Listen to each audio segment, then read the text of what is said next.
Yo, yo, yo, yo, yo, yo, yo, yo, yo, yo, yo, yo, yo, yo, yo, yo, yo, yo, yo. What is good, people? It is me, Jason Gooner, and this is Jason Gooner TV, and we're back for another EPL review show. Match week 24 is in the books, and we are here to break it all down, discuss all the matches, talk about what we thought of the games, look at the statistics, analyze everything, and definitely we're going to have the banter and the discussion as we do it all. This week we had a good showing from the public. We had some much better results in the predictions. So everybody did all right. But of course, there always has to be someone in last place. So we're going to reveal the champion and also the last place, which will be the donkey for the week. All right, people. So get comfortable, grab you something to drink or refreshment. Yeah, man, smash the like button, of course, and get ready to discuss and talk about some ball. All right, people. First and foremost, too, we just want to big up the Reggae Girls U17. Tonight they defeated Honduras 1-0. So they topped their zone and they're going on to the final round next month when the big guns will be added to the mix. USA, Canada, I think it's USA, Canada. Who is it again? I won't tell you. I know USA, Canada, Mexico. I think it's Panama is the fourth ranked team. Puerto Rico. Yeah. And then the six group winners and the top two second place added to that for 12 teams. And it's 4 spots to go to the World Cup. So next month that will be there. Hope the girls get some time to recover. Based on what I saw, they have a decent um, core group there they can work with. And I think that they do need a little bit more reinforcements to take on some of the competition that they will face in this next round. So hopefully them can get some more players in, because they did look like the coach needed to make some subs tonight and probably just didn't have the personnel he might have wanted to make those subs. So yeah, that was something I noticed. So hopefully they can bring in some more players. All right, so big up to the U17 Rare girls. We're happy about that. Of course, tomorrow, second leg of the Carabao Cup, London Derby, Arsenal versus Chelsea. Arsenal going into the second leg with a 3-2 aggregate lead after winning in Stamford Bridge, about 3 weeks ago now, or two? I think it was 3 weeks ago. Yeah, so we're here for the second leg. I remember after that first leg wondering and saying, John will start the second leg so far away, like, why it's so far? But yeah, it will be tomorrow. I think it's 3 o'clock is kickoff. So yeah, won't be able to bring that live like we did the first leg, but yeah, we'll have a reaction to it, I'm sure. But tonight we're going to discuss the EPL action for the week. So match week 24, trust me, was a banger. We have a poll in the chat as well. You guys can participate and tell us which game was the game of the week for you. We have one vote right now, and it's Tottenham Man City 2-all. They enjoyed that game the most. So I wonder if what kind of fan that person is that voted for that. Maybe they will say, yo, big up, coach. We're there. Up, full. So, yo, people who are here now and people who soon join, they don't know, as is customary. Actually, hold on, before we do that, people go and smash the like button.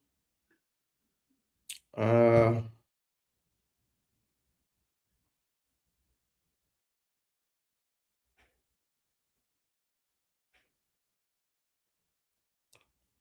Go and smash the likes. Yo, I'm for showing you this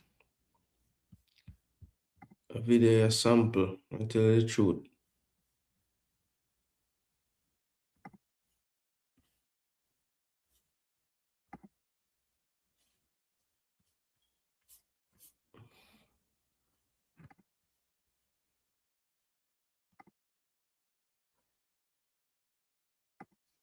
Mm-hmm. Mm-hmm.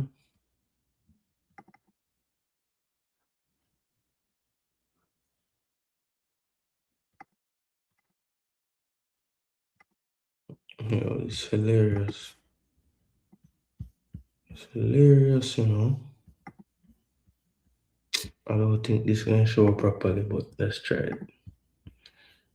Let's try it, my boy.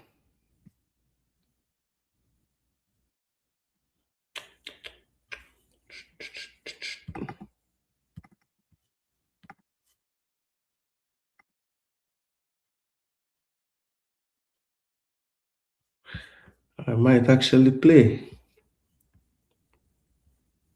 Hold on. Hold on. Window.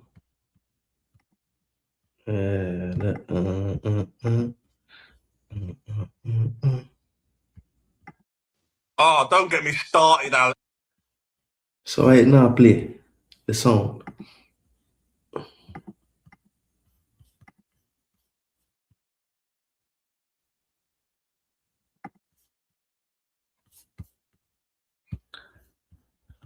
Can you hear that? Oh, don't get me started, Alex. Honestly, Alex, I've never heard Villa Park so angry. Listen, was the ball 100% out? No one will ever know. No one will ever know. No one will ever know. No one will ever know. Jaja. Yo, the Villa people them upset. Oh, they are echo. Jaja, why is that echo? Oh, I know why. Let's try this again. That makes sense that it's echoing because you don't have to do that. All right, now watch this. Oh, don't get me started, Alex. Honestly, Alex, I've never heard Villa Park so angry. Listen, was the ball 100% out? No one will ever know. Why it's so small? No one will ever know. No one will ever know. No one will ever know. Yo, why is it so tiny? Can anyone explain that to me?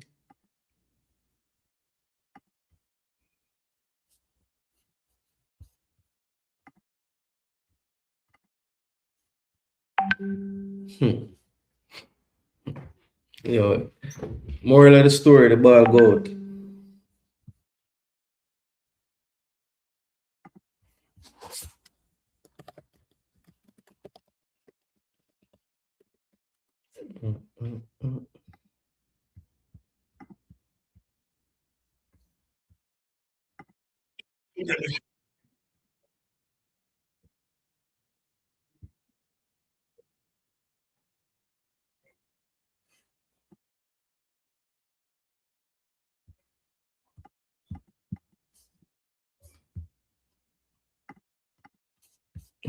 All right.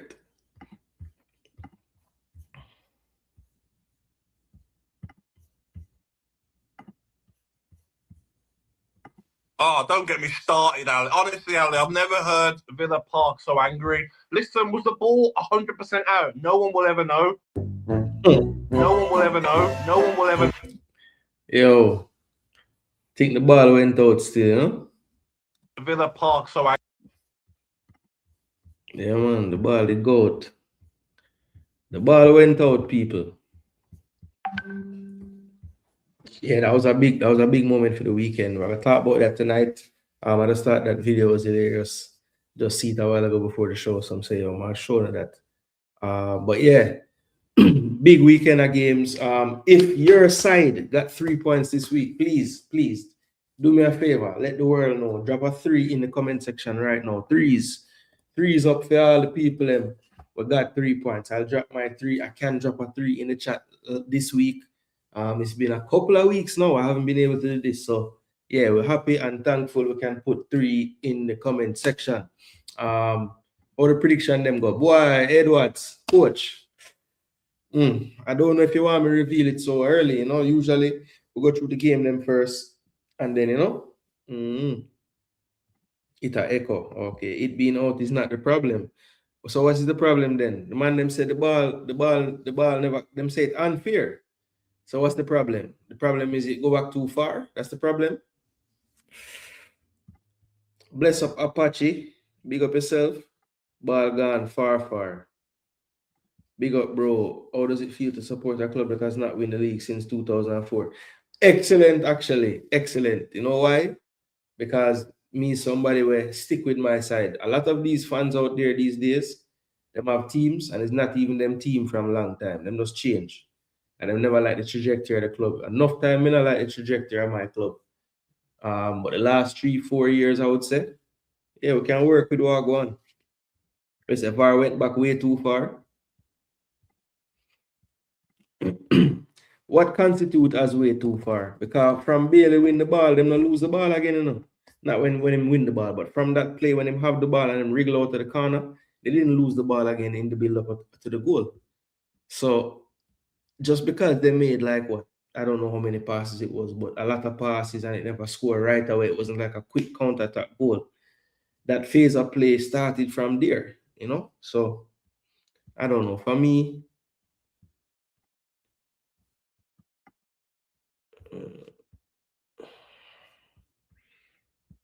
unless the ball did like go out of play, which I don't remember the ball going out of play after that. So yeah.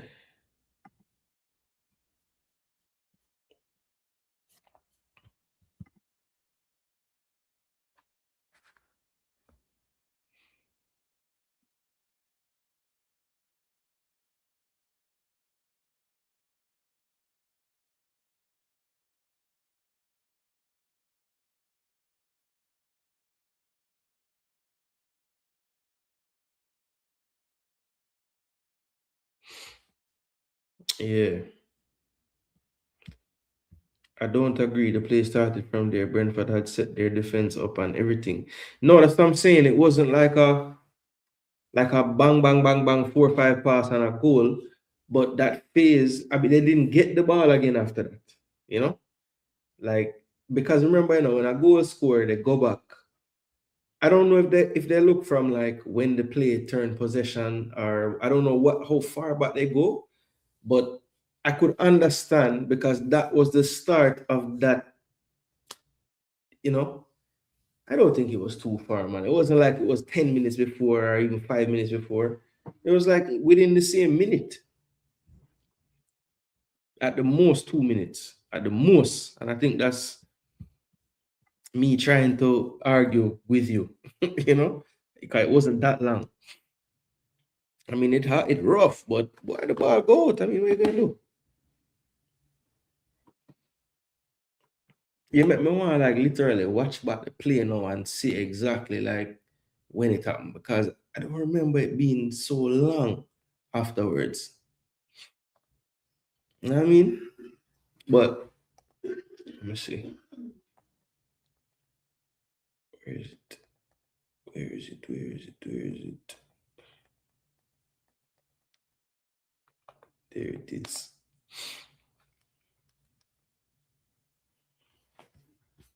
All right, so let's get right into the football matches. Apart from that, I think Chippy looks like getting some game rust off. Yeah, I think he was much sharper in this game than the first one. Um, Still want to see a little bit more of the explosiveness, but I know he's been in and out with the injuries and stuff, so that's understandable that him don't have that burst, but that's what's really missing, you know. I think because of that, when him get into certain upper positions, he doesn't have the composure needed sometimes. I think him kind of know that, you know, him have to get that shot off a little bit faster because he's not getting away from people. All right, let's look at the Premier League. Starting from the first game, Brighton and Everton. Of course, this morning was one of those where basically the teams all got going at 10 o'clock. I think it was like 3 games at one time. So Brighton and Everton was kicking off the same time as Leeds, Arsenal, and Wolves and Bournemouth. So we're going to look at the Brighton Everton game and the Wolves and Bournemouth game first, and then we'll go to the Arsenal Leeds game after that. So yeah, thank you. Get rid of that. All right. So As you can see here, it was a 1-1 draw, but this one was late. It was looking like it was going to be a victory at the Amex for Brighton, but similar to a lot of their games this season, drama late, whether good or bad for them. And this one was no different. Beto scoring in the 97th minute. So between Barry and Beto, I've said number of times, I don't think two of these strikers make one, but they're making me eat my words lately. I mean, Barry especially has been scoring, and this time Beto tells Barry to hold his drink so he can get on the score sheet to make it 1-1, and that's how this one ended. But let's just take a look at the stats real quick, how this game played out. Probably a fair result when you look at the expected goals, big chances being even, the shots pretty close to one another. Passing, a little favoring Brighton a bit more, which is to be expected. I think Brighton are much more ball dominant team than Everton, who definitely don't mind not having the football. I don't think it's similar to how Moyes teams used to be. I think he has tried to mix it up a little bit more in terms of the direct nature that his teams normally play with, low block, mid block type of systems. I think I wouldn't call them an expansive team, but they do have some creative players, and I think he gives them a bit more license to try a bit more things in the current system. Garner, NDI, these are creative players, so they, I think, help to make it a bit more balanced in how Moyes' teams play. But good point for them away at the Amex. I think Brighton just kind of can't, or is a team right now that they just can't string together 3 points enough. They draw too many games that maybe they could have won, or they'll just have random days where they don't play good at all. That's not consistent enough.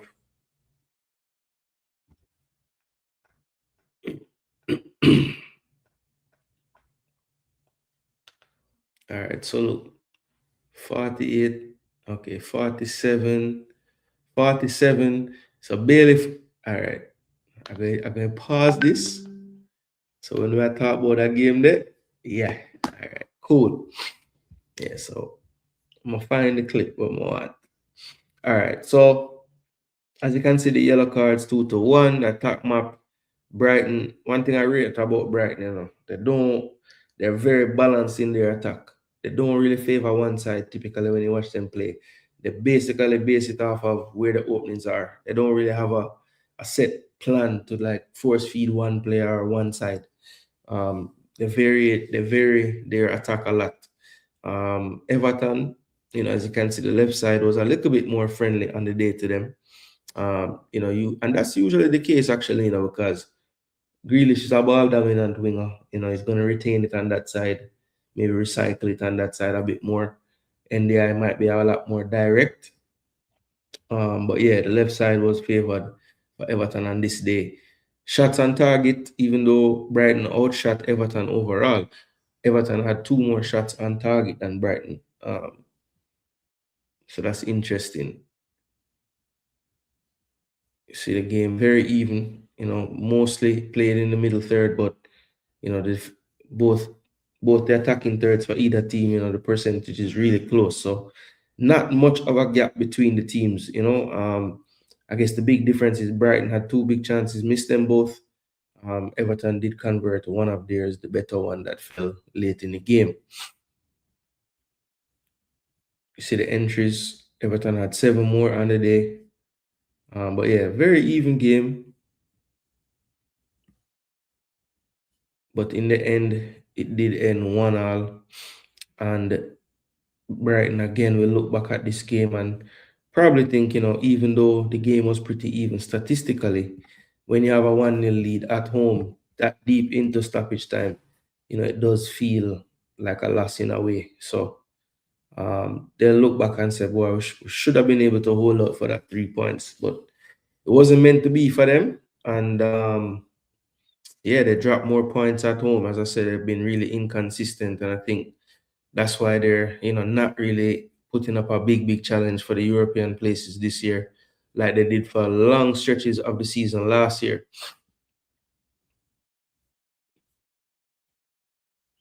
Welbeck gone a little cold. See when last Welbeck scored a goal.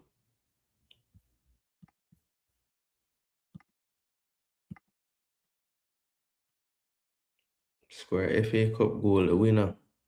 Score a penalty. Last goal in the Prem, December 30th.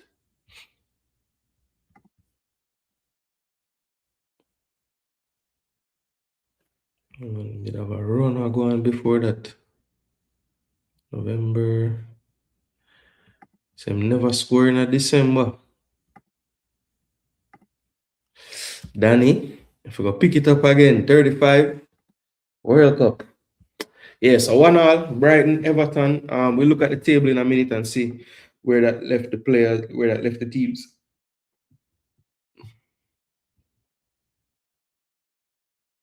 He looks okay, not his best, but looks good. Not to interrupt your program, but today was a good deadline day for our boys and girls. U17 girls won. That our players that moves to good spot. Whisper rating higher than we think. Big loan.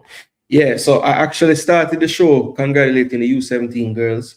I haven't really touched on any of the deadline day moves because well, no reason really. I want to just give I'm gonna do a show probably not tomorrow night because I think tomorrow I'll be real busy and his wife's birthday tomorrow. So yeah, we're not really forward on the internet tomorrow at all. I get a rest for wife's birthday, but Wednesday for sure. Think I know I have something early in the day, and then once that's done, yeah, we want to forward out and do a show about all the deadline day moves, shed some light on the girls, how they did, my thoughts on how they played, some of the players, and then of course look forward to the U17 men that start on I think Friday if the 6th is Friday, which I think it is. I think that's our first game in the U17, if I'm not mistaken. So, yeah, a lot of football to come up, as we said the last time we did a show. But, yeah, we're going to be here to cover it all, when we have the time. So, let's see. Let me confirm. I think. Let me confirm it. Results. Round 1. What?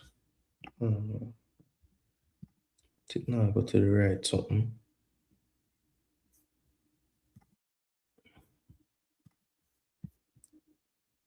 Competitions. Under 17. All right, here we go.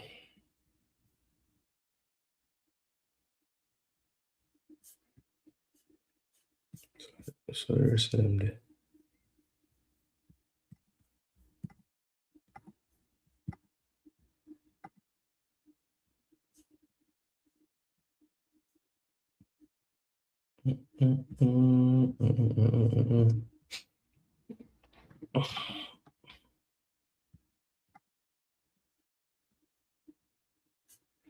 Yeah, I'm pretty sure it's the 6 people. It says Friday. But yeah, looking forward to all of that, and definitely Wednesday I go forward out with a nice show. Just talking about all the moves, what I think about the moves. Maybe we can do a show where we grade all the moves, give a grade to all the moves and give the pros and cons, and yeah, that should be a nice show to do. So we're gonna do that Wednesday. We're gonna run out with a deadline day special movements of all the players that we've been tracking, players that played for us before, players that might be playing for us in the future. Yeah, that should be a nice show to do and grade all the moves, Bless up floating at the building. Big up yourself, my G. Hope all is well with you. Yeah, man, we're there. We're there. All right, so Pascal Gross back in familiar territory. He scored a goal, played a good game. IR has been having quietly a good season as well in the midfield.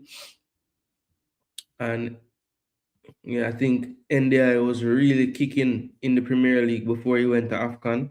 can see he hasn't quite gotten back his footing yet since he's been back, but that should change. But they're going to need it to, because Grealish will be out for a little while with that foot injury. So um, Everton gets a point out of it. Beto came on late and rescues the point really even later. But that's a big point for Everton, and they'll be really pleased that they were able to salvage that point late on. So Beto getting the goal there. Now, Wolves and Bournemouth was another game played at this time at the Molineux Stadium, and Wolves, the home team, did fall to Bournemouth 2-0. So not the best result for Wolves, and they are pretty much. Well, I don't know. I don't know if any argument can be made that they're gonna get through and get out of this season without being relegated. But yeah, I think Wolves might be going down this time. Africans, I'm so sorry to say it. Usually they pull out some Houdini stunts, but I don't really see it happening. Krupi and Alex Scott getting the goal. That kid Krupi, man, need to watch that kid, because I think he has a really bright future ahead of him. Youngster. And he's been banging in the goals when he gets his chances this season. Goals and assists, goal contribution. Just overall, just contributing to the cause. And yeah, I think when you look at Bournemouth, they have sold a lot of players, and probably they are not exactly where they would want to be. But with losing Semenyo, losing the entire back line just about last year, I think they have done pretty good, to be where they are even now. And even games that they don't end up winning, they usually put up a decent performance, So in this game, Wolves had a 1.38 expected goals to 1.36, so it was very close there. Wolves created 4 big chances on the day, so yeah, very wasteful was Wolves on the day. It's like they're getting opportunities, not finishing them off. 2 big chances created by Bournemouth. You see that 17 shots to 9. Petrovic had a great game, 9.5, 7 saves. So he definitely had a big part to play in this one. 7 shots on target for Wolves, 4 on target for Bournemouth. Look at that, 4 big chances missed. Tough. Yeah, man, they had some decent chances for sure, right up until the end of the match. But look at all these shots they took, man. This one should have been saved. I mean, should have been scoring. Put it right on target, but wasn't good enough to beat the keeper. Larson missed an easy one as well. Decent half chance. And another big chance right at the end. So, yeah, man, they had their opportunities, but I think Bournemouth did well enough. It was like Bournemouth pretty much had a better based on how the flow of the game was looking when I watched the extended highlights of this one.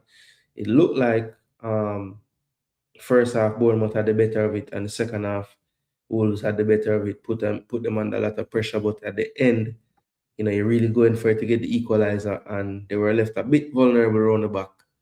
And yeah, Alex Scott was able to score after some good work by the substitute Ryan, who came on in the 68th minute. Yeah, had a good turn and a good cross. So Krupi with a fire shot from outside the box. Almost not quite as nice as the Dorgu one, but similar, on the side of the crossbar and the volley type of hit. But this kid Krupi, man, he's a talent, man. Only 19. I think they got him for how much they spent to get Krupi? Like 14 something, 15 something, 12 million euros in February last winter transfer window. And they loaned him right back to Lorient, finished off the season, then came in the summer. And yeah, he's been really good, man. Really good. You see it in the Premier League so far. He's got 8 goals, just randomly. That's a lot. That's more than a lot of players right now in the Prem.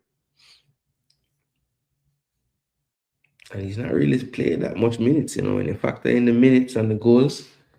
Yeah, he's doing really well. Groupie, 19 years of age. So another young Frenchman who clearly can play some other places. So let's see how his international career turns out. But Groupie looks like a real talent, man. And Wolves back to the drawing board. Larson came on in this game. I believe he has made a move now, though. So he's no longer there, I don't think. But yeah, I think they're headed to the champ. All right, Leeds, Arsenal. This game was another game that was on at 10 at the same time slot. And let's just talk real quick about the game itself. So 4-0 win to Arsenal. This is after the back of a defeat to Man United the week before. And going into this game, I think because of the way we had been playing in the Premier League, especially leading up to this one, when you look at Leeds in the Premier League, lately, and you look at their home form, they would have beat Fulham 1-0. They would have drew with Man U at home.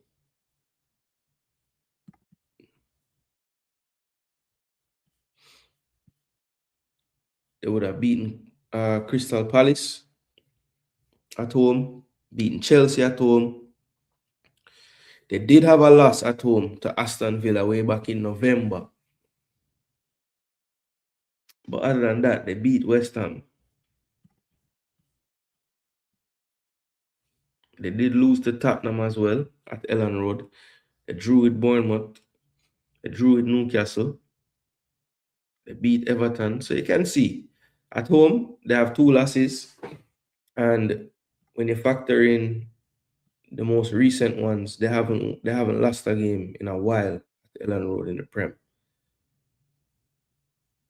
So going into the game, people are saying, "Oh, this is gonna be a tough one for the Arsenal because that place is difficult," which it is. When they're really rocking and the team is playing well, it's a great atmosphere. They're very challenging to play in that stadium against this team when they're on it. So the fact that we went there, kept the clean sheet, which we hadn't done in what? Well, we did it 2 weeks in a row before the Man U game, but we didn't score any goals. But we kept another clean sheet. Was the first priority, of course. Can't lose if them don't score. But I think also after the warm up when Bukayo pulled up injured, they started Madueke. I think it was very important that Madueke come onto the pitch starting and do something. Just be an impact, be the impact that we know you can have. And after supplying the first goal to Zubimendi, you know, and I want to give kudos as well to the people that check the goals in the Premier League, because I said it right during the game. I was like, yo, why is that not known as goal? The ball is curling into the goal. Like, I don't understand how that's an own goal. Anyway, they did change it to known as goal, so his first Premier League goal. And yeah, once we got to 2-0, we just really did well at keeping them at arm's length. And then you love to see it, right? The 2 strikers. I think the last time we saw this was in the San Siro, where both the strikers got a goal. Gyökeres started this time after the substitute Martinelli came on, supplied a wicked cross to Gyökeres to make it 3. And then Gabriel Jesus with some very good technique in the box, getting just enough space to get off a curling shot to make it 4-0. So let's just take a look at the data and see how the game played out. So ball possession, surprisingly, right at 50% to each team. But I think the expected goals tells you all you need to know. So 0.15, that's very, very difficult to leave a team under, I'd say 0.3 for entire game. That you really were stingy in this game. So 0.15, that's very, very good, especially at Ellen Road, where they will create a chance or a few, but none in this game. Well, no big ones. 6 big chances created by Arsenal. So how many times I've been watching Arsenal and I say, yo, we need to just create more, right? So the expected goals being 2.19, I'll take. If you're getting over 2 in a game, you probably want to get about 3-ish. If if I'm thinking ideally, but 2.19 is good and 6 big chances is great. We love that. 15 shots to only 3 for Leeds.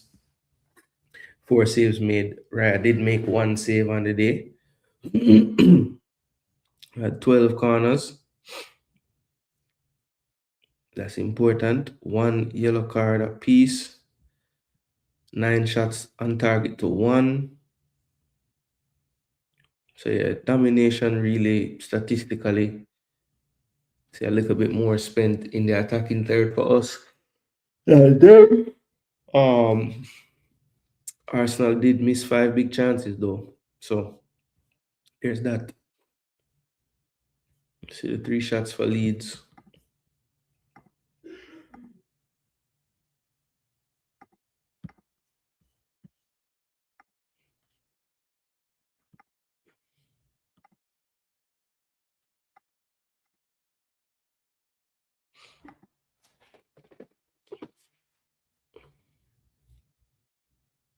Timber should have done better.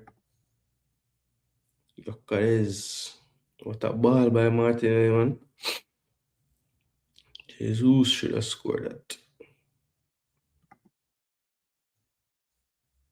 Jesus. Calafiori. I don't know how you missed that. Jesus scored the hardest one. Yo, Jesus get so much chance, brother. Zubi should have scored that again. Yeah, man, 5 big chance. But a lone corner, watch a corner. Fast break, we take it. Assisted, we take it. Corner. Assisted.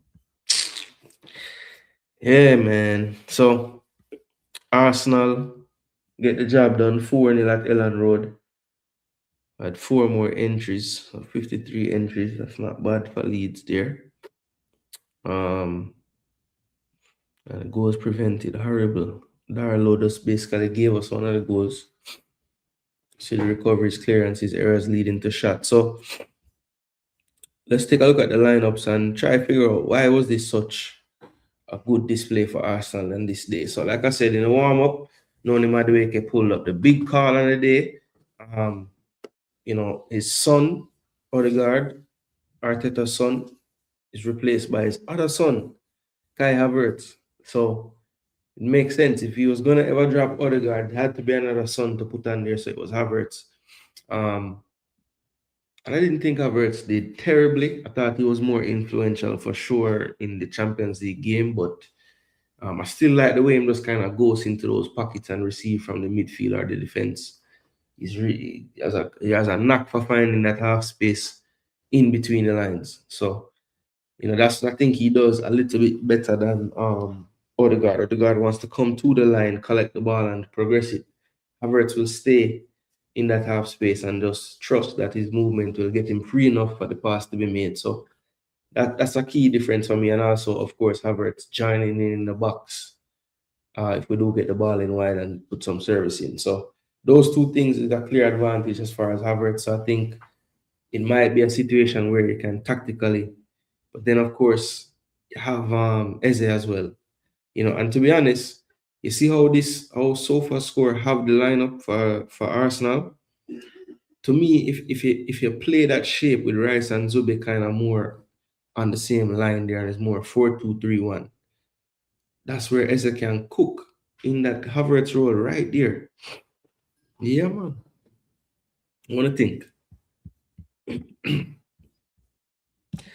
Bless up, Josie, before I go on. Man, I almost miss it over Cranky and never get notification. Glad me come over and check. Yeah, man. But see Cranky I go on, but brother, it get late. I never want to stay up forever. But yeah, so I just started. I figure Cranky would have finished, at some point soon. Because I was almost up to the 2 hours and thing. I'm supposed to be done by now.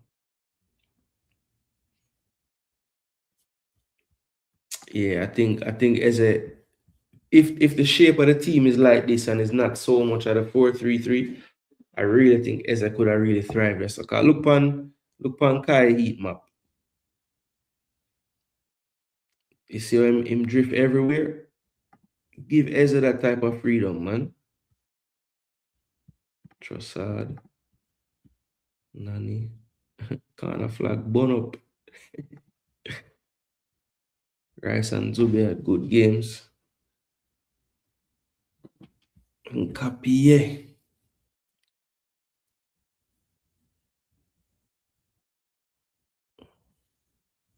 Eze get a run out. Finally.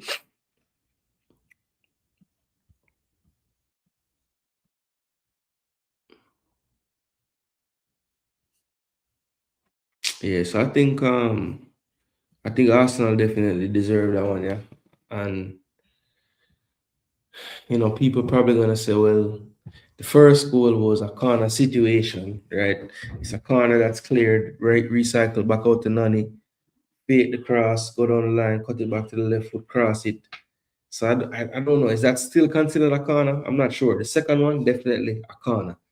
Noddy put it in the box with good whip. It was gonna go in the goal. Darlow didn't get a solid punch and just punched it off the post and in to make it 2. And then I thought third and fourth goals were good goals in the sense like you saw a little pattern of play to create the goal. So for the third goal, I believe it was who played that ball into the space. It might have been Odegaard, played it into the space to Martinelli. Ride a challenge, kind of get back momentum, cut it back on his left and play the wickedest left foot cross. I mean, pinpoint. And Gyökeres one time off the keeper and in. Gyökeres goal, them have to look rough and, Yeah, but just get by the end of the cross and put it right towards the keeper, but the keeper couldn't stop it. Make it 3-0. And then, as I said, Jesus turned back time basically. And, he had a man of the match performance based on sofa scores rankings. You see how high his expected goals were, and he only scored 1. So I'm surprised he got such a high rating. Two big chance miss. He did put 3 on target. But yeah, for him to get 4 shots in the space of 14 minutes plus injury time, then this man was on it, So him get the player of the match in that short span. And it probably was well deserved too. This Arsenal team, I thought Rice and Zubimendi were really good on the day. I think that was where, even though Leeds had some possession, I think that was more to do with I figured us out really and truly. If we don't win the ball with the front 4 press, sometimes 5, because Rice or Zubi sometimes follow higher players like Aronson. If him drop really, really short, he'll just follow him and man mark him. So I think that once teams beat that initial first press, I think we really and truly just drop back into the mid block. And I think that's why, if you look at the overall possession stats this season, and compare it to some seasons in the past under even this coach, I think he's going less and less, possession based. He wants to control the game still, but I don't think he thinks all the time that means just possessing the ball. Because sometimes you can hear him saying, go for it, or pointing, diagonally for a long pass from the keeper or defender. So, I don't think I think he's probably more flexible than he used to be, which was something that I never liked in the past. And yeah, I think he's trying to learn about this whole rotating of the squad thing. So let's see how they hold up. This is February now. They're still in all the competitions. Tomorrow we'll find out if they're gonna still be in the Carabao or not. But yeah, you have to rotate, man. And you look at who came on. Odegaard, Martinelli, Calafiori, Gabriel Jesus, and Eza. Eza is an afterthought. He barely come on and play. So is it time? Is it time, people? Martinelli never look bad on the right, you know. I'm gonna be honest with you. Is it time to run back Ezra at the left, or are we done with him at the left? I trust I'll kind of cool up, you know. And I know Martinelli look like super sub, so every time him sub up, you know. Big up gigs, big up gigs, big up Jagans in the building, yeah man. All those who did over cranky attacking the I think he was doing like a reggae boys squad. I guess his squad and everything. Yeah. So anybody that forward from there, big up on yourself. Please do the right thing and smash that like button. Yeah, man. But Leeds, you know, even the coach was saying it, Daniel Farker, he was saying, look, if you're gonna beat this Arsenal team, you have to really forward with like your best game. And he said them just never have that on the day. Never have it at all. So you know, and he was like, you know, they were good today. So when you combine those two things, you know, this can happen, these results can happen. So yeah, I mean, I like this player right here though. Stack, not because him get a high rating. I just a player that I never knew before. You know, he came over from Germany. He was at Hoffenheim, but yeah, he's a solid player, man. He's 27. Didn't even know he was German. So there you go. I wonder if him have a chance. Who playing at Germany in midfield right now? I don't know, but he's a good player, this Starch guy. He's a good player.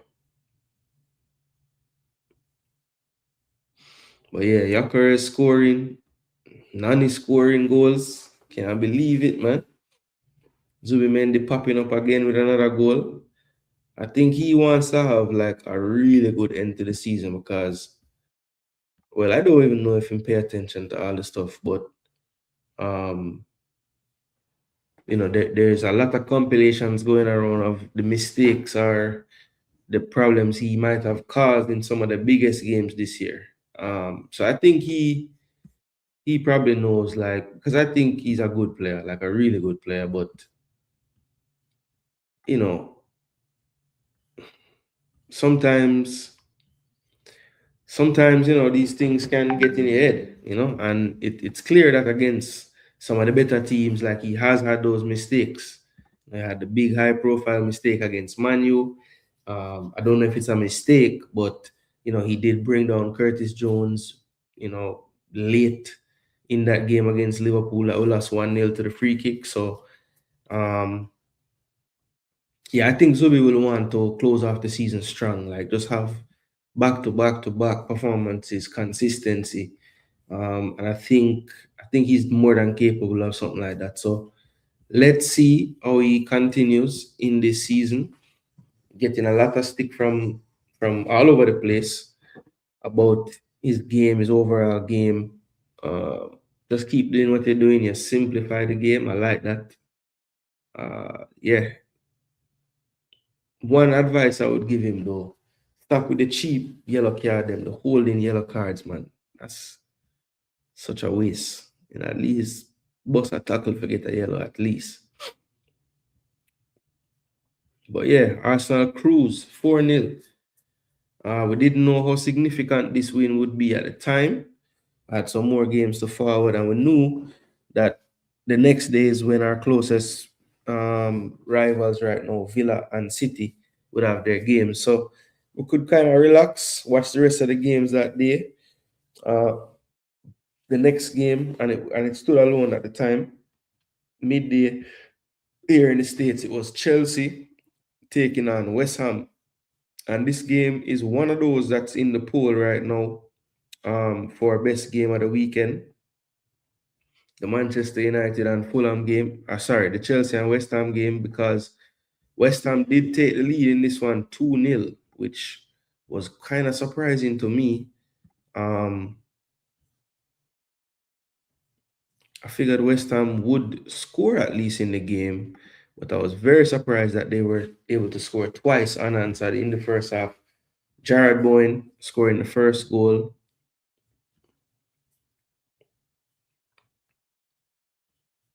And then Somerville, who's been playing really good as of late, he got the second goal to make it 2-0. Then after the break, Chelsea came out, and some adjustments made by Rossinia in the name of three subs, Fofana, Cucurella, and Pedro. And I think all of those three subs did have an influence in the game. Fofana having an assist to Pedro, then Cucurella scoring to make it 2-2, and then João Pedro assisting Enzo Fernandez to make it 3-2 late. So Rossinia made that triple sub. They all influenced the game in some way. Reece James came on, see it out at the end of that with about 10 minutes plus stoppages. And, I do think that when you analyze Chelsea's squad that started, right, he went with Garnacho, he went with Gittins, right off the bat, I'm saying, okay, probably saving Pedro Neto for us to be fresh, probably. Gittins did come off injured, so he won't be available tomorrow against Arsenal, which some Chelsea fans might like that fact. I definitely think Fofana was left out for, load, trying to manage how much minutes he plays back to back in games. And that's probably because Rossinia probably wants to start him tomorrow in the second leg. So based on the lineup he started here, he's definitely planning to go strong. It's going to be interesting what he decides with Palmer, though, because he's been in and out of the team with some fitness issues. I would think if he had him in his plans to start this next game against Arsenal, he probably would have taken him off at some point. But I guess, when you're chasing the game, it's very, very difficult to take off your, one of your most creative players, basically. So he stayed on, played the full 90. Going to be interesting how his fitness is for tomorrow, if he can start and do the same thing, or, is he just an impact player off the bench tomorrow? Maybe that's the case. Liam Delap continues to struggle. But you see, when the subs came on, all of them influential, as I said. Neto had to come on the 26th minute, which good for us, Arsenal that is, because I don't think the coach planned on playing him this long in this game. But yeah, let's see what they go with tomorrow for that Carabao Cup semi-final. Nuno had them looking decent, but to be honest, Todibo lost his head late in the game, choking out João Pedro after João Pedro push Adama Traore. So it all kicked off in that corner flag. But you see the contrast between the benches, and how they played. Blues and greens on the left side for Liam Rossinia. So, yeah, man, good win for them. Right, we never looked at this, did we? No, I don't think so. Oh, yeah, we did. Entries. Chelsea top the entries. 78, a whole league, that, Coverage dead even. 2 errors leading to shots. Chelsea need to cut that out. They want the top 4. Liverpool, Newcastle close out the day. This was an entertaining one. 5 goals scored across between both teams. And you see the goals, Ekitike with another 2 goals. Anthony Gordon did start the scoring in this one in the 36th minute, but Ekitike answered before halftime, make it 2-1. Verts with a nice goal, 67th minute. And then I think Salah gave him that one, and Ibu Konate with a memorable, emotional celebration to make it 4-1. And it was fitting that he did score the last goal, and his teammates were able to go and give him that support on the pitch, as he did have that moment where he did even lose his composure and shed a few tears. But there's to me, nothing wrong with that, because that's just real. Your father drop out, you just get back to the club, and a player like Konate that don't score week in, week out, you have to wonder, was the angels looking down? Probably. All right, 54% possession for Liverpool. Expected goals 2.28 to 0.36, so good value there. Remember, we just saw Arsenal hold them to what, 0.15, I think it was. So yeah, that's really good as well by Liverpool. 0.36 expected goals for Newcastle. 7 big chances. Wow. 7 big chances, you know. How much you miss? 3 missed, 4 scored. That's so bad.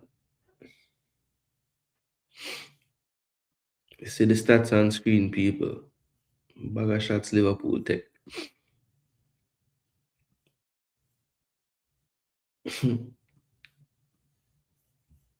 63 to 54 in favor of Liverpool. So not so far off still with the entries.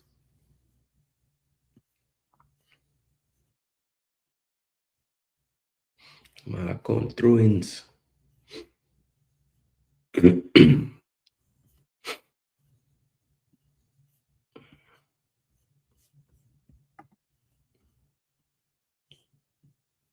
Look at the back line. Pure mistake them I make. Trips with a bad pass.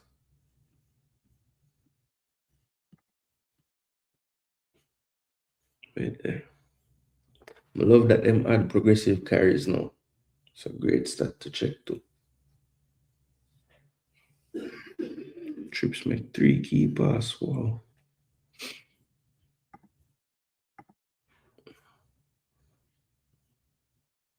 I know this man I make mistake from where they are, so you know, man. I think Burn made one too, didn't he? Not to a shot.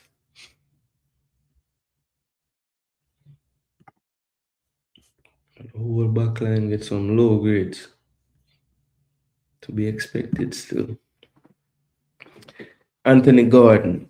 Is he better up? Is he better as a striker than on the wing? I don't think so. I think he just went for speed on the forward line in this game. The man leave Voldemort and Visa off the field and then bring on both. But Eketike proven to be a really good piece of business, even with the price tag. He looks the real deal, to be honest. Looks really good as a player. But yeah, Liverpool still not quite in the top 4. After this, I don't think, or maybe they did get into the top 4 after this, but they had to wait on some other results to see where they end up at the end. So that put Saturday in the books. You know, Verts, Ekitike showing up big time. Gakpo needing some more clinical finishing. Salah playing decent as well. Got an assist on the day. And Soboslai, the right back, extraordinaire. Yeah, he's playing good though, I can't lie. Kirk is still doing madness on the pitch. But this was a beating at Anfield, man. 4-1. Some vintage Liverpool scoreline, you know?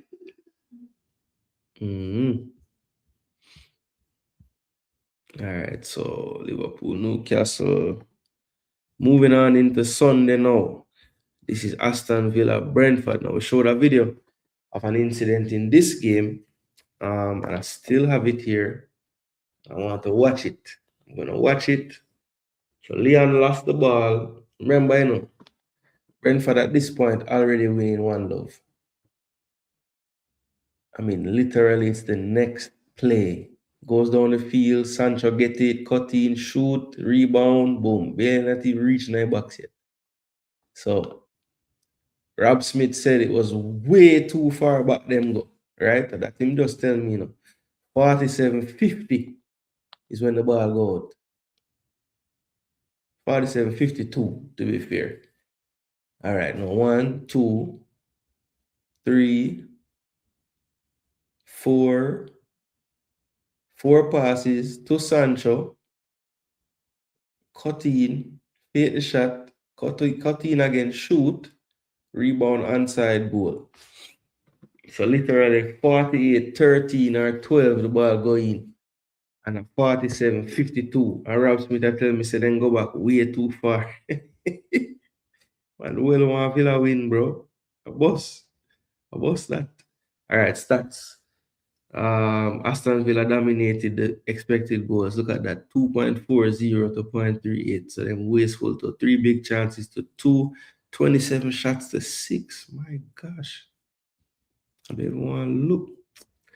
Anyway, 5 saves.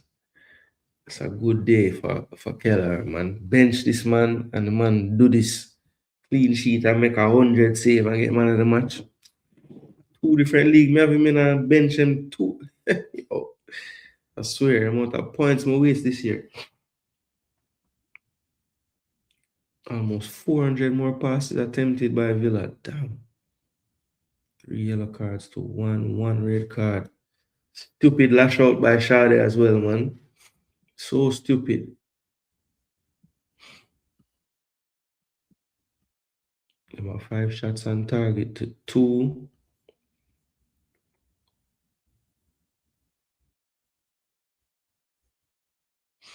Yeah, I forgot to listen. My boy, there's something there. I was pissed off. People, please do smash the like button if you haven't already done so. And also take part in the poll in the live chat. We're asking what was your match of the week. I got 4 options up there. So just go ahead and click on the one you thought was the best game of the weekend or your match of the week. 53 final third entries to 42 in favor of Brentford. So for all the possession, all that passing, basically the low block was like a deterrent because they could not get what they wanted in that final third at all.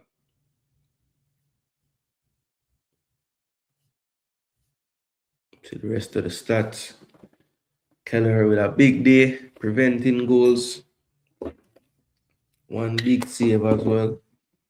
Yeah, man. So this was quite a poor showing from Aston Villa, to be honest, because I mean they did have their chances, don't get me wrong. But I don't know, man. It just, to me, it was good. But yeah, Keller just made the saves, the big ones as well. I mean, you can't go around that. Keller had a good day. You see the lineups. It's been a familiar back 4 and goalkeeper for Villa. Bohard and Luis, if you had asked Villa fans who would be the starting midfield pivot when they host Brentford this season, I doubt many would have said Bohard and Luis. I mean, of course, unless they know the future, they wouldn't know Luis would be there. But Bohard is probably, I don't know, 4th choice CM out of all the CMs them have. So they're really down to the bones now. Morgan Rogers, Jaden Sancho, Buendia, and Abraham. And this right here is proof as well that I don't know. I mean, Buendia was having a stinker today, but he still took off. What did he do? Oh, him take off Bogart and sacrifice a midfielder then. Okay. That kind of makes sense too. But Buendia surviving this game, it must have been off of the fitness levels we have. It couldn't have been with the football. Leon Bailey got a 7. That's good enough. 45 minutes. See his heat map on that right wing. Shooting was poor, good passing, good dribbling, defending 0.13, 0.28. 3 key passes in the game, that's good. Tried 4 crosses, unsuccessful. 3 of 3, 24, 2 shots, 1 shot blocked. 2 unsuccessful touches, 11 possession loss, 14 carries, 6 progressive. 3 recoveries, tried 3 duels, 1 none, 1 foul. Committed a foul. Yep, so 7.0. Coach should I take off Emi Buendia, man. Make Sancho and Bailey get a run together.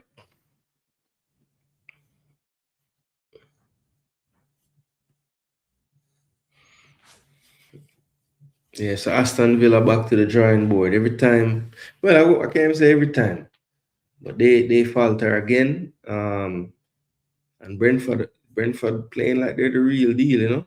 You know that Onana thing where I'm doing go 1, 2, 3, and they put the points in their pocket. Well, Thiago did the double over them, so him count 1, 2, 3, 4, 5, 6, and he shoved them down in their pocket as well. Yeah, man, Shadi let down his team with that boneheaded play, and he's one of the killer on his team. Yeah, terrible, terrible, and I don't know. I guess I don't know. I don't know him to be no hothead, but that was some hothead stuff. Leon Bailey should have scored in that game. Yeah. I don't know. I don't know what really went on that play. If I'm being honest, like I don't know how the man never do something more with that. It just not make no sense.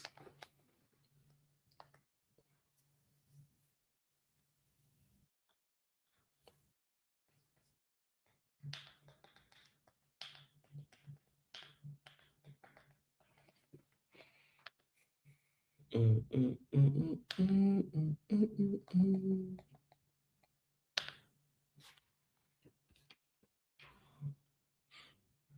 Yeah, man. I try to find the play. Kick with a erratic ball. Mm, mm, mm, mm, mm, mm, mm, mm.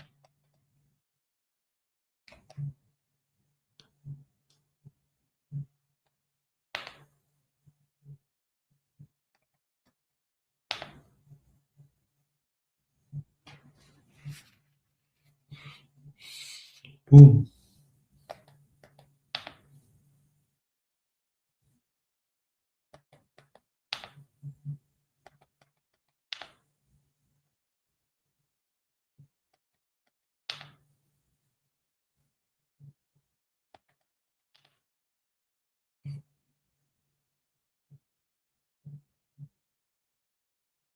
Oh, bro. Leon, that's literally. How many never see that play then? That's literally your bread and butter. When time when you see Leon do that same move, them and score. Sure.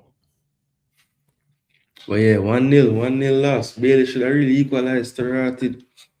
How did I miss that? Oh, I think that's right. I made the change to what name there, you know. I don't want to see the end. It looked like the Man U game was going to end mad. Somebody changed to it. I guess we never go back and watch this. Look at 10 minutes there. Mm. Villa get only a chance to win it, you know. Or at least draw it.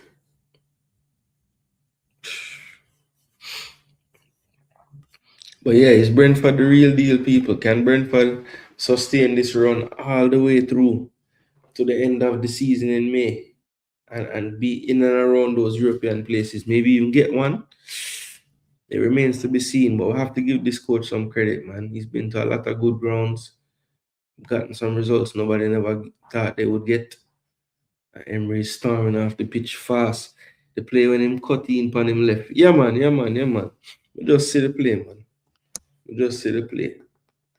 Can me even watch the highlights for this, even though I watch more sight, you know. I don't I guess I did just step away for a second when this came on, but I don't know how I never seen none of this. Man, Sky the ball star. Put that right under it, man. So yeah, 1-0 to Brentford, man. Crazy result. And they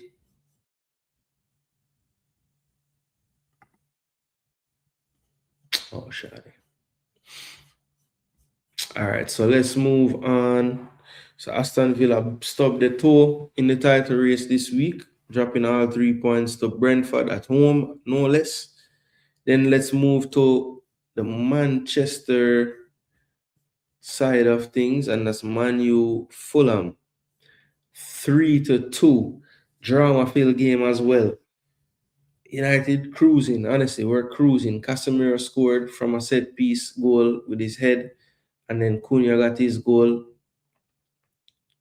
Again, precision with the shot. And then you have Sesko coming on late. because Raul Jimenez and Kevin both scored some big goal. Well, Jimenez was a penalty, but Kevin goal was mad.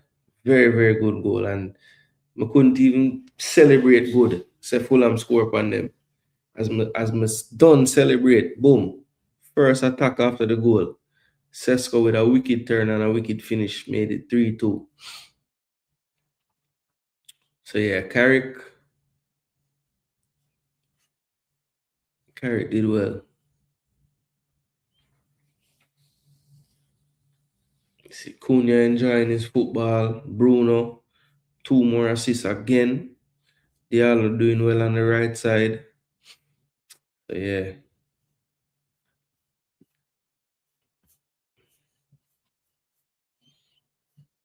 Three-two Man U, man. All the drama. Fergie time is alive. Might have to be Carrick time now.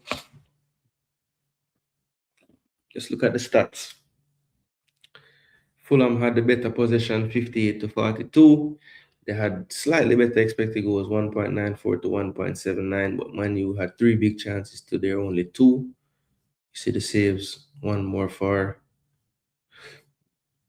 Lamins.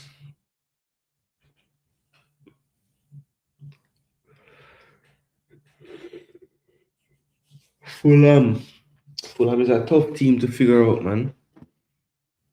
We just know them probably going to be in the game more than likely. Don't know what the result going to be though.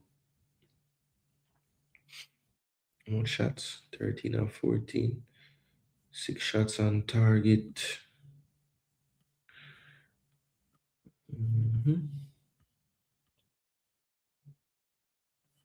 68-53. Man United had more entries than Fulham.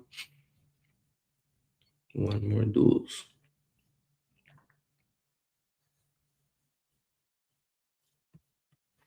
Clearances. Yeah, so Man U did the thing. Definitely. And Fulham put up a fight. Kevin came on, scored the goal. Kearney was trying to influence from midfield. Bassi came on. But Sesko definitely did his thing in this one.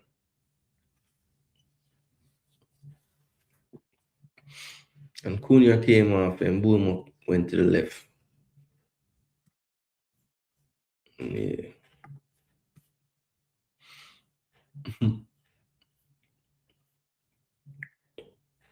So that's 3 in a row on the bounce, 3 in a row. Casemiro balling out, timing a bit. The timing is what it is, but this might be one of his best spells at United ever. But maybe it's because he knows he is leaving and he's just, playing carefree and is trying to do his best. Yeah, Casemiro, legend, but still playing well though. So I'm not gonna talk nothing bad about him at all. Mainu had a better game this one than I thought against Arsenal, I think personally. But yeah, Mainu getting more and more comfortable, you can tell. And you're gonna see his performance is probably stay at a decent level now.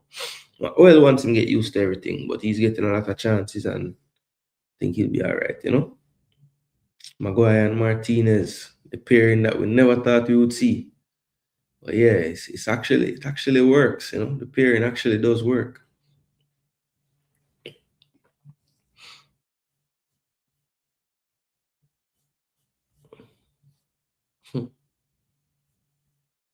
Casemiro player of the match, same thing. Tell him, man. I'm telling you. Sesko. Manchester United is out here winning games,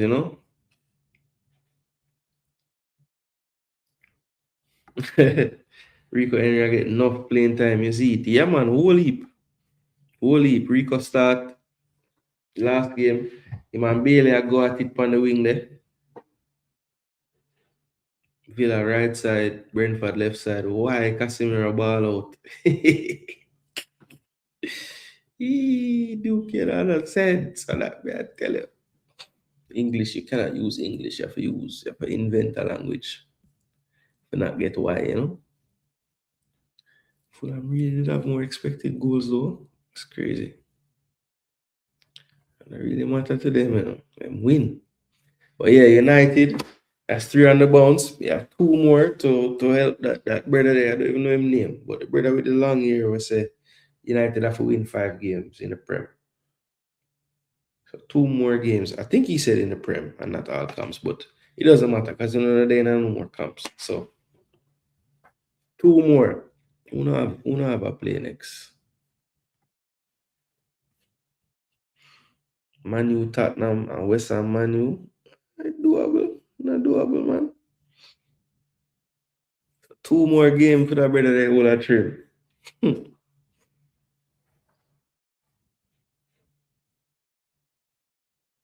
Crazy. This man Harry had his quietest game for weeks. But Manu versus Fulham, man, that was an entertaining game. I'm not gonna lie. I watched the majority of the Villa Brentford game, but I saw all that madness that took place late in real time on Sunday. That was nice. Nottingham Forest, Crystal Palace. You know, these two, I think this is 2 teams with different uh levels of focus right now. I think Nottingham Forest is a team that, you know, with playing in Europe, well, policies too, but you know, with it seems like their manager, the manager at Nottingham Forest is all in, you know, and it seems like it don't seem like Crystal Palace manager can't be all in because him done telling him I'll leave in the summer. So I think he's trying to do the right thing, be professional. I think he will be professional, but at the end of the day, you know, I don't ever think it's a good idea to say outright what you're planning on doing unless you're planning on leaving right when you say it, you know? But that's just me still.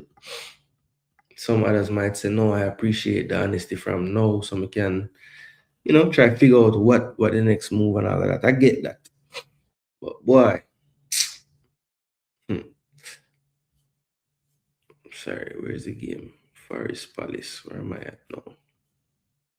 All right, Forest Paris, 1-up. All right, so here's the standings. Sarr and Gibbs White scored here. Gibbs White, after a little bit of congestion on a set piece, able to get the loose and able to feed on the scraps and get it into the net for a 1-0. And then Ismail Assar converted from the penalty spot after professional handball by Nico Williams inside the goal. Man would make any keeper proud with that diving save, but you know, he's not a goalkeeper, so had to be a straight red, denying of a goal scoring opportunity. And up step Ismail Assar to make it 1-1. Had to sacrifice Dominguez, bring on Morato for an extra defender. At halftime, they were forced to make a sub as well. Goalkeeper Matt Sells had to leave injured. So that's not a good sign right there.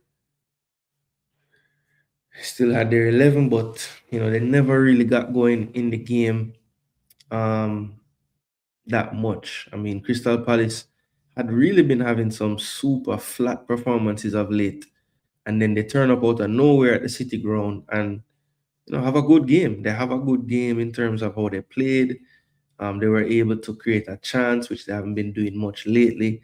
Their expected goals was much higher than Nottingham Forest. You know what I'm saying? So Palace just turned up. It's one of those games I didn't think that Palace would turn up. As a matter of fact, I was telling everybody that, you know, based on him leaving, I could see a lot of dysfunction for the rest of this season. But this time, I have to give the credit to Glasner and the players because, you know, they had just a much higher effort level than some of the previous games I had seen, especially since, you know, he announced that he wouldn't be there. You see the entries by Crystal Palace far outweigh the entries by Forest 73-47. But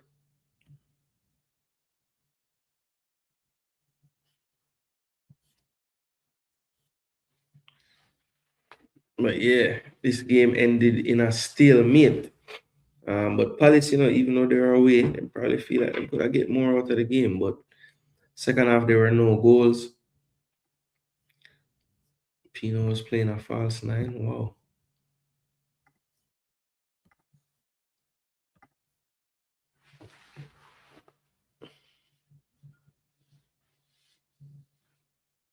Elliot Anderson continues to play well. I think he'll be in that England midfield in the summer for real. I think he'll be in that England midfield in the summer, or he should be. Morgan Gibbs White scoring again. It's crazy how just Sean Dash comes in all of a sudden, boom, he's looking like how he was looking before, when Nuno was there.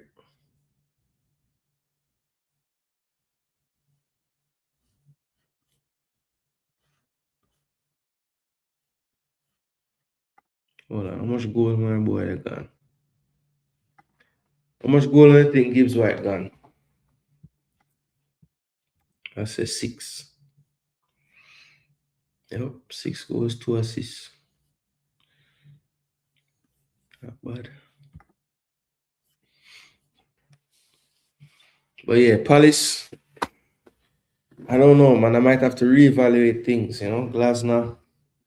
Glasner is a mad genius, so maybe, who knows? But they played well in this game. They definitely could have got more out of it. And I think Forest, while they're at home, I think they'll look at how this game actually played out.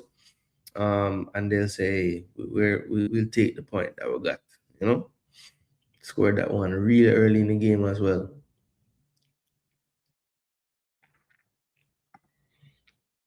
Then the final game of Sunday saw Tottenham facing Man City at Tottenham Hotspur Stadium in London. And this one ended 2-2. Yes, I said it right. 2-2. Ryan Shirky, after a brilliant move with a stronger right foot. I don't even know which one is stronger, but he used his right foot and put it in the far post. Brilliant strike. Semenyo's goal, a little bit more fortuitous. Bad break in the midfield there, winning the ball back quickly. And when they got the ball forward to Semenyo, he made no mistakes in front of the keeper and tucked it in the side netting. Then Solanke had a controversial goal in the 53rd minute, I thought. And you can tell me your thoughts in the comment section. And then he had a worldie in the 70th minute. One of those scorpion kicks again in the Premier League. That's crazy how many of those actually happened. But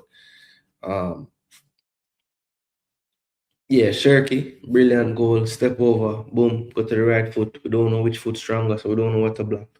Scores far post. And then Semenyo, again, keeps his composure after the first touch, gather himself, look up, see the spot, see the space, boom, put it side netting. So very clinical there. Too bad that never continued throughout the day. But look, when it was 2-0 for Manchester City, I'm going to be honest with you guys. There's a lot of football going on at this time around the world. Arsenal was about to start their Champions Cup match.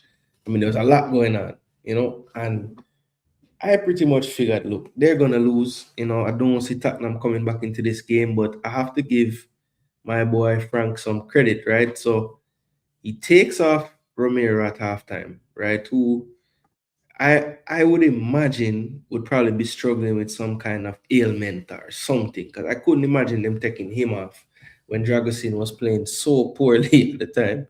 So yeah, he brought him off, right? Could have been necessity, but maybe not. Maybe not. Maybe him just want to throw the dice and try something. So and put Matasaro had a really good half in the game. These two subs, while they didn't influence it so much, like in terms of goals, assists, big chance create, anything like that, just their style, right? Basically made it a little bit different in defending. So they had Tell on one side, they had Odebear on one side, where I felt like they were playing extremely narrow in the beginning. The formation expanded as the game went on, and that made sense because they're a little more tired. The game is getting more stretched, so that wide formation might, you might need to use it. You might need to have people as wide as possible. So, um, I think what their purpose was, they came on to do, they were able to do it. And then, those three subs were instrumental in, all the goals that would have been scored by Spurs. So, yeah, it's always good. This is a good look for Tottenham to get Solanke back healthy. I think if everybody is healthy and ready to play, it's gonna be an interesting decision for Tottenham coach which striker you go with. So Solanke with the brace, I thought Simmons probably had his best game for Tottenham, if I'm being honest. And you can see 9.0 with just an assist. That's crazy. Man's on the other team score goals and below that. So really, really good performance for him. Um, Disappointing Vicario again. Ramiro and Dragosin were poor. It's crazy. Paulina looked like the best defender out of all of them on that back three, and he's not a defender. And the other two are supposed to be defenders. So it's just funny how that works out sometimes. Gallagher is not my favorite player in the world, but you can't deny, like, this brother just runs around. Like, I don't know what kind of fitness this man do, but it works. Archie Gray trying his best to keep up with Gallagher out there. But Gallagher, man, this guy's energy level is ridiculous. Trust me. But City, like, what's going on with City? What's really going on with City? Them win last week, but prior to that, draws, losses, draws again. So what is really the deal? If United win 6 in a row, we have got locks. So one man growing a locks or growing some long afro thing because he can't trim. And Duckland said, if if United win 6 in a row, you gonna grow locks. Yo, if you grow, brother, you gonna buy locks because we know you can't grow none. Yeah, man, Semen have been ruthless in front of goal. Yeah, but that's the thing. Like, you get what you pay for. Like, we know based on how he play for Bournemouth, like, the man scores goals in front of goal. Like, he's playing on a Bournemouth team that, yeah, they create chances, but I wouldn't say they're one of the best creating chances out there overall. But the man are always up there in the goals, amongst midfielders, especially and wingers. So, if Bissouma start ball for Tottenham, them have a chance to move up the PPL table. Boy, but that's such a big if, Jagarns. Like, this man don't look anything like what he used to look like for Brighton. You know what I mean? Nothing. As a matter of fact, I him give her the ball for was it the first goal? I think it was the second goal. I him give her the ball, man. Them need 2 more last in them kin. Yeah, man, we have to give them one of them in April there. But before that, then can hold the next one, yes. Yeah, we'll have to talk about my boy Rodri though. Really, really, I don't know, man. This guy is crazy.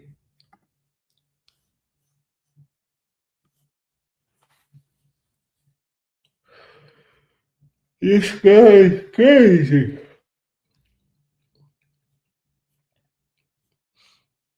Man said the refs are against them. Couldn't believe it. What do you mean them against you, brother? How?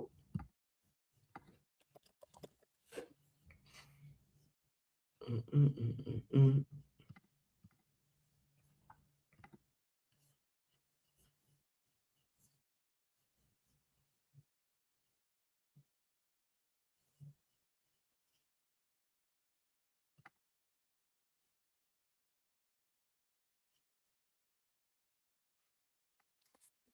Oh no, brother. Media get to them. Pressures. Yeah, boy, I guess because them always I say, oh, we are the ones that fall under the pressure and all of this. But for the man that talks so, brother, I couldn't believe, man. Cause basically, um Rodri and a yellow. and commit 2 fouls in a row right before the game done. Never get the second yellow. And then them have the nerve to forward out now and talk about ref. The ref them a try whatever them a try and all of this foolishness. It don't make no sense, man. Why the refs would be against City? For what? Madness. Madness. Rodri is losing his head, bro. Losing his head, this Rodri fellow. Yeah, but the game, expected goals more for City. More possession, only 2 big chances for both teams, 15-12, so the shots not too far apart. 200 more almost passes attempted by City. Both teams had 3 yellows, 6 shots on target to 3 in favor of Spurs. Look at that.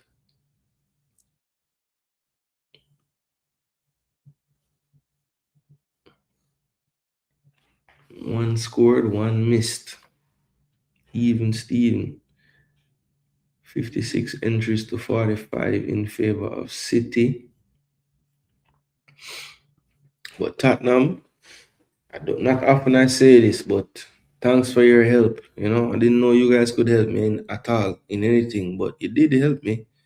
Anytime City can drop some points and Villa can drop some points at this point, then we're thankful. So, one more game today, that was Sunderland and Burnley. I really had my eyes set on it from before it was starting, but trust me, work never did agree with me today. So was only able to catch most of the, well, not most, all of the highlights for this one.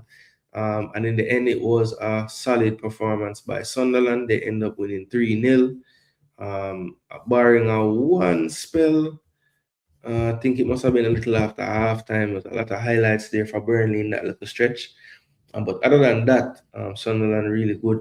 I was worried about Xhaka not being there. I thought that would affect the results a bit more, or this result in particular a bit more, but there was no issues at all. So this was the starting lineup for Sunderland, still without Granit Xhaka, as I said before, but Lefebvre and Sadiki did well in that midfield. Diarra playing well already. He was on the right. He got a goal. And so did Talby. So good performances from them. So they had an early 2-0 lead after about 30 minutes. And then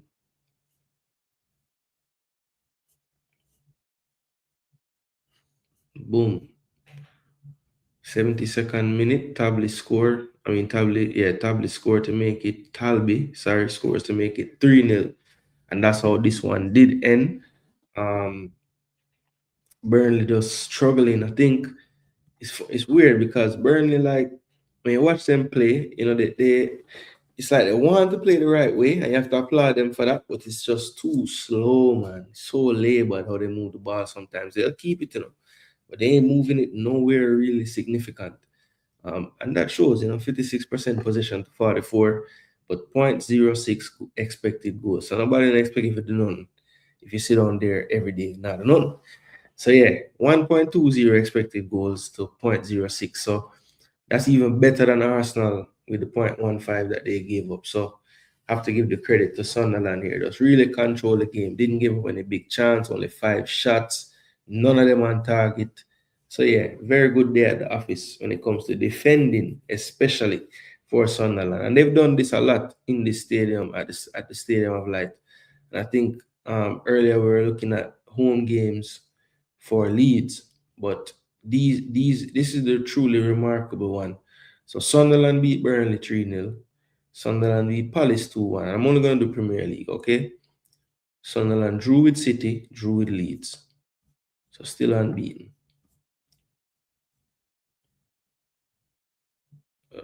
Beat Newcastle 1-0.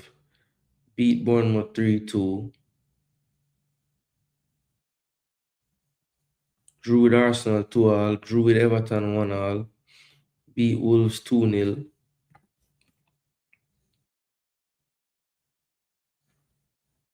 Drew with Villa. Beat Brentford 2-1.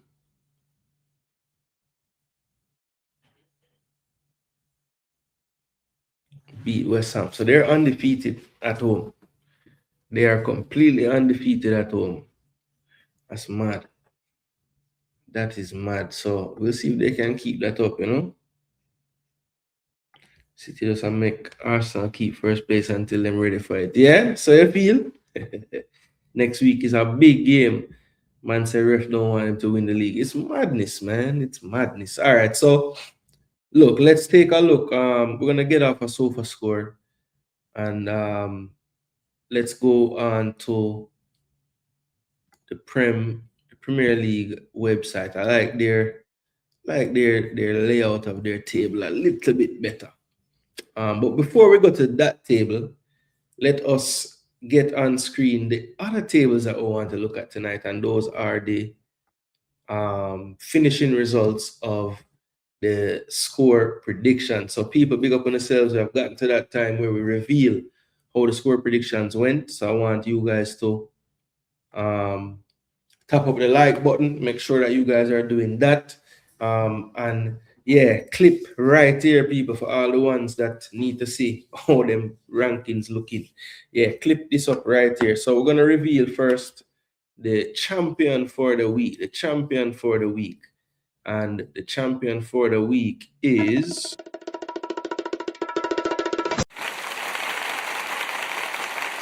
Fitzroy G and Sheridan in the building. 7-3 with 2 perfect scores. Fitzroy G, he got the perfect score: 1-1 Brighton Everton and 2-0 Bournemouth over Wolves. Sheridan did get the 1-1 Brighton Everton as well, and also the 1-1 with Nottingham Forest and Crystal Palace. So the 1-1 worked for Sheridan and Fitzroy G. Both of them tied, so they share that trophy for the week. So JGTV Week 24 champions, Fitzroy G and Sheridan.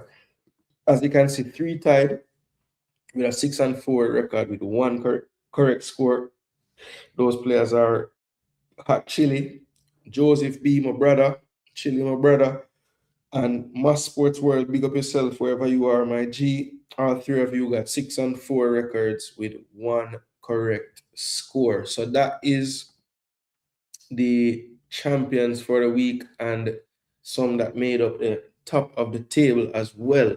Now, moving right along to the donkey of the week. Now, these are some spoils that have been shared by multiple pickers in a lot of the weeks this week. But today, only one candidate was so bad that they got worse than everybody else this week. But this is somebody that used to be around all the time. I know he's a busy person. So I know from time to time can't check in. But this week he was around and checked in and fully engaged.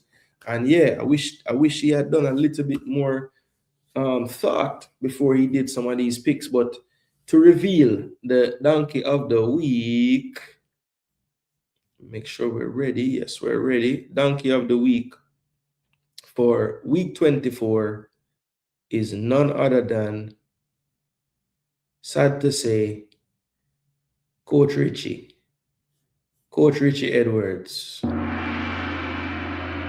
Step to the class. You get a gang as well.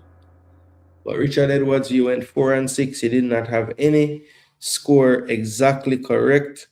And you, my friend, were the worst of the week. Like I said, it was a good week, man. A lot of 6-4s and 5-5s, couple 7-3 with 2 correct that were the champs. So yeah, man, very good week, I thought, this week. But Richard Edwards, not the best week for you, my G. But not to worry.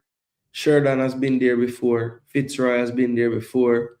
And you live to fight another day. You never know. By next week, you just might be back at the top. You know what I mean? Yeah, man. But big up and thanks to all who participated this week. Yep. Red Scully escaped by getting that 1 correct score, the 2-2 Tottenham Man City. And to be fair, you were the only player of all the players, because a lot of people play this week, you know. Make sure. Red Skull was the only one out of everybody that predicted that 2-2. And trust me, we wanted it and we needed it and we loved it. Yeah, man. So that 2-2 got you away from being a donkey of the week, my friend. So yeah, man. That's why them scoreline they important, you know, man. They want to try to get at least. Hey, people, I tell you the truth. I got 5-5 this week. For the first 5, you know, I get all of them right. I had a correct score in that as well. And in the next 5 games, I didn't predict not one result right. Man, so I hit the first 5, I missed the next 5. Joke thing. All right, so now that I have revealed those for week 24, DJ Gigs with the customary question. Team that disappoint me and surprise me based on performance this week. All right, so I have to say disappointing, I would have to go with Aston Villa. I'd have to go with Aston Villa. I know that they huffed and puffed and they tried and but it wasn't fluid enough. It wasn't fluid enough. And maybe I'm a little harsh because I know the situation there with the injuries and that midfield was a makeshift midfield, even though Louis been there before, he hasn't been there in a while. So, I don't know, man. I would have to say disappointing Villa because they should be able to put up a better showing at home this time of year. What's at stake? I'd say Villa as the most disappointed, and the team that surprised me.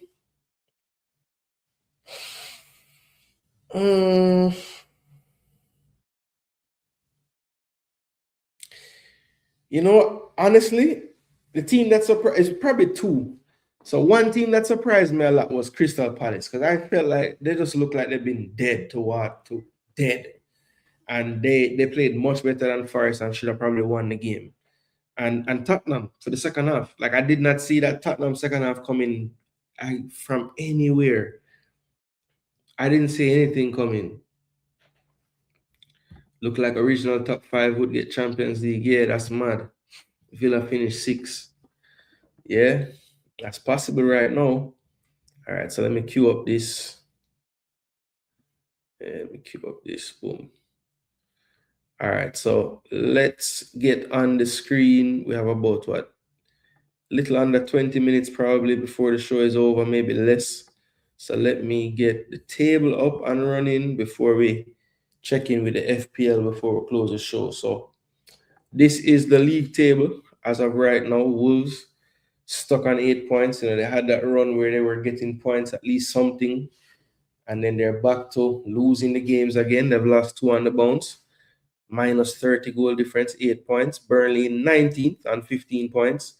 And more importantly, 11 points from safety now. So a big hill to climb for them. West Ham, 20 points. They did lose late on against Chelsea after having a 2-0 lead.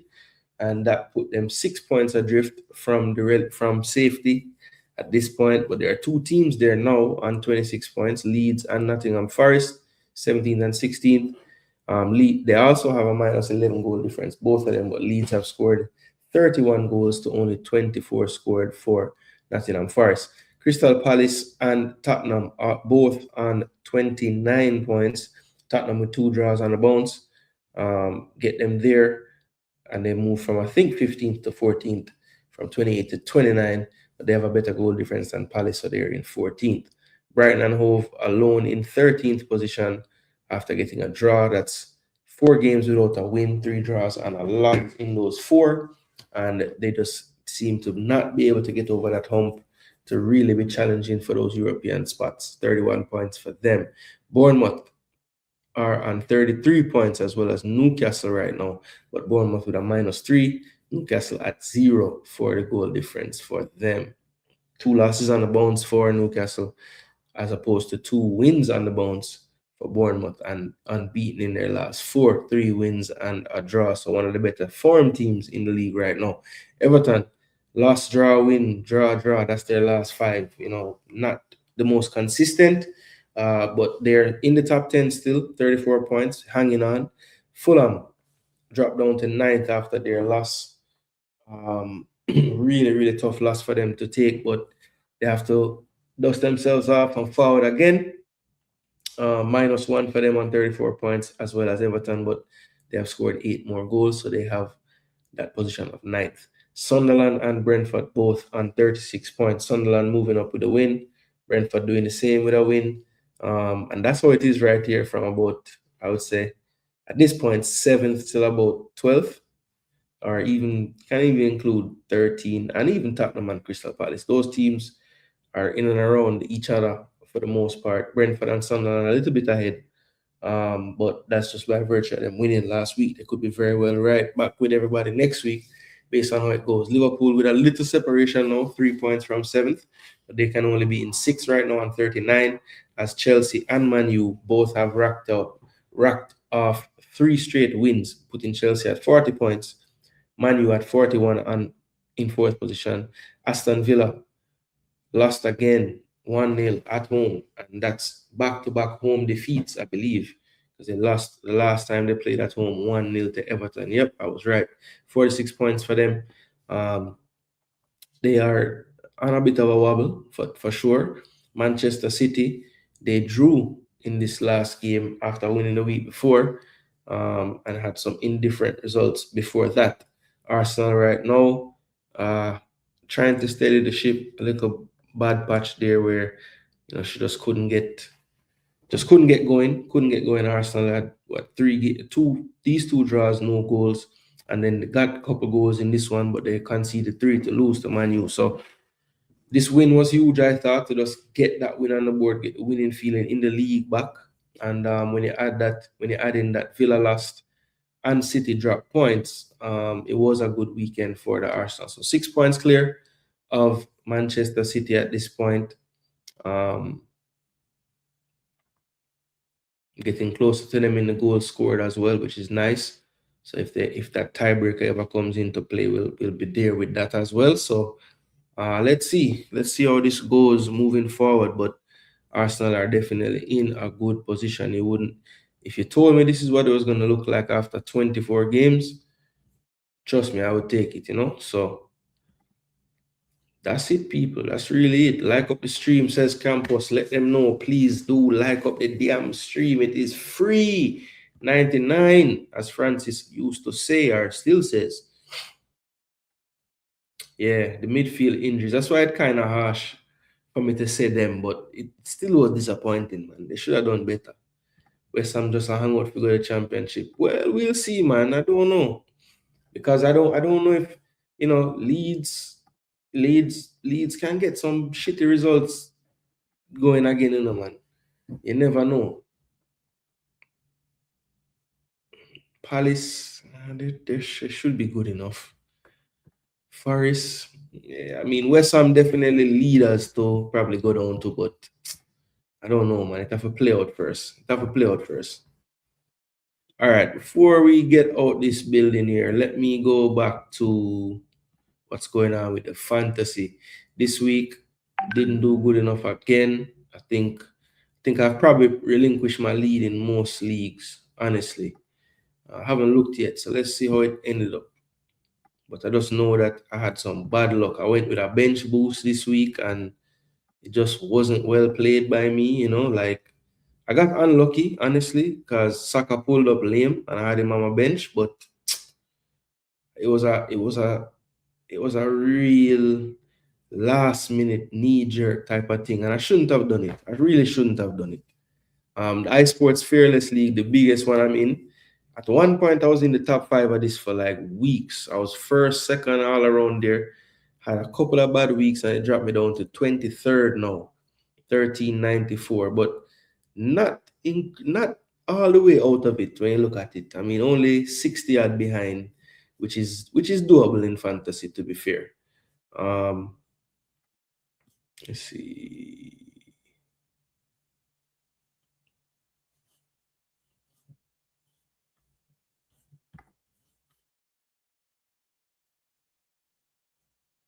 Oh, I won? Really? No way. I think that's saying I lost 52 to 60. I think.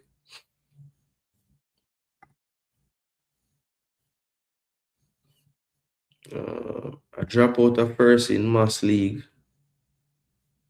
This brother go on with that thing. Maybe by about 20 something. King of Jamaica. 13-point lead. The reason boss I try. Back off reason, boss. My league, Demo, cheese and peas. Yo, I can't let Demo pass me, you know. People, I can't let Demo pass me. Grizzly are going good. 73. Oh, but you're way back though. T got no good. Big up yourself, T got. Premier League and DTM League. So I have a 1 point lead. And trust the process. My gosh. Anyway, this is how my little stupid week went. I'll show you guys 52 points. Look at this foolishness, man. I play bench boost and get 6 points from a bench. One of them not give me none.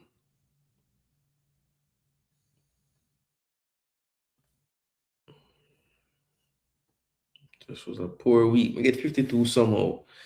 So yeah, I waste my bench boost, people. That's there's no two ways about it. That is not how you use a bench boost. Trust me. Yo, I can't catch these people, man. This is one draft league, 41. I'm in third now. Not bad because I was way down this table at one point.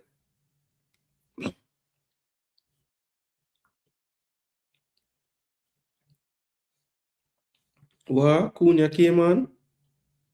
Nice. Cunha never start.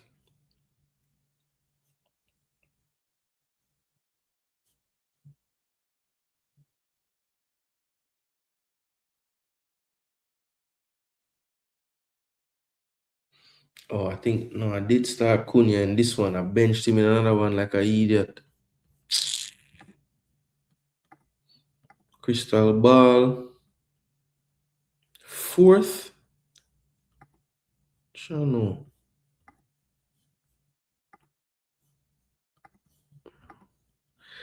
Got 46 in this one. Alderete never play. Should start him. And Kelleher is a killer. 10 points, just chilling on my bench. And I lost this game mainly because Cunha had these 9 points sitting on my bench. And if you look at the fixture, big up yourself, Miss Melina. I lost to you.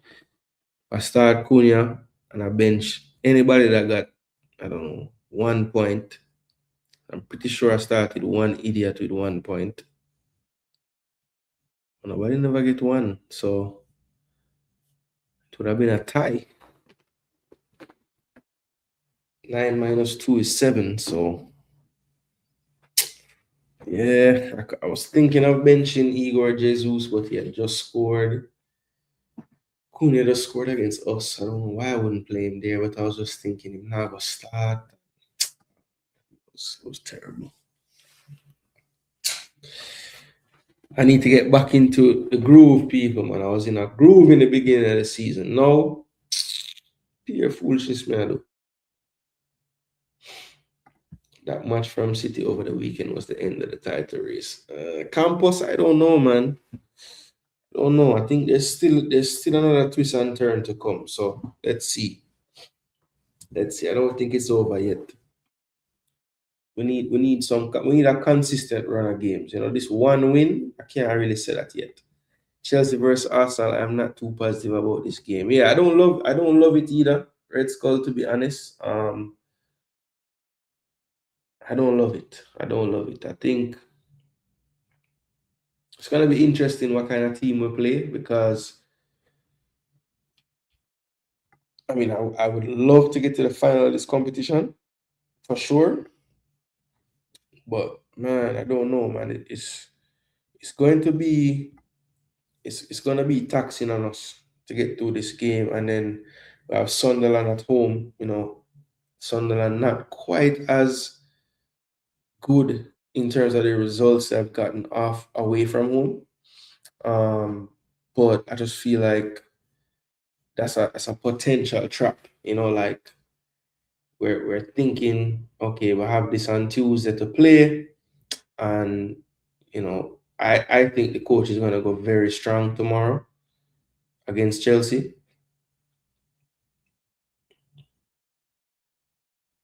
Yeah, I think the coach is going to go very strong against Chelsea. And so I just worry that that Sunderland game, we don't get carried away with the rotations and, we need to really make sure we win that damn game too.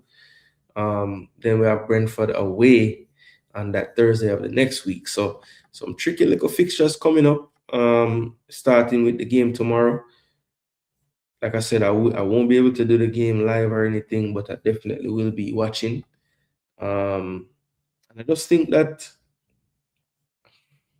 we have to be ready for a fight tomorrow because I think Chelsea have proven, even though they haven't been as consistent as you'd want a team to be in the leagues, when it comes to knockout competitions, this squad has proven that they are very, very tough out, So we need to be prepared for a really tough challenge and you could see it from the first leg. I mean, at times in that first game, it looked like we're just going to kill off the tie and they wouldn't have a chance. But they kept fighting, they kept getting back into the game, kind of shifting momentum, half chance here, half chance there. Before you know it, they're scoring, and it's looking like maybe they can even equalize the damn game. So I just know that tomorrow will be a difficult test, and I'm hopeful that the boys are fully up for it.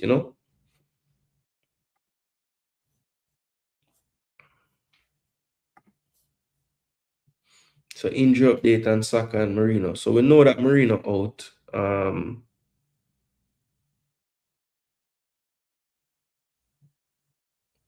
So the injury is not serious to Bukayo apparently.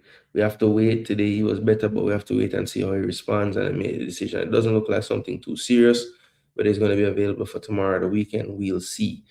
But Mikel didn't rule Bukayo out. He needs to go through a procedure, which is not always positive. He's a big player for us, player with such versatility and capacity to compete in various positions, and that's a big blow. Talking about Merino, of course. Very rare injury, so we have to wait and see once we have the surgery, how that reacts daily. Obviously, monitor it throughout the week for the surgery and see. I know Mikel is going to do absolutely everything that he possibly can to come back as quick as possible. But as well, you have to respect the healing process and the fact that obviously it's an injury that is quite rare.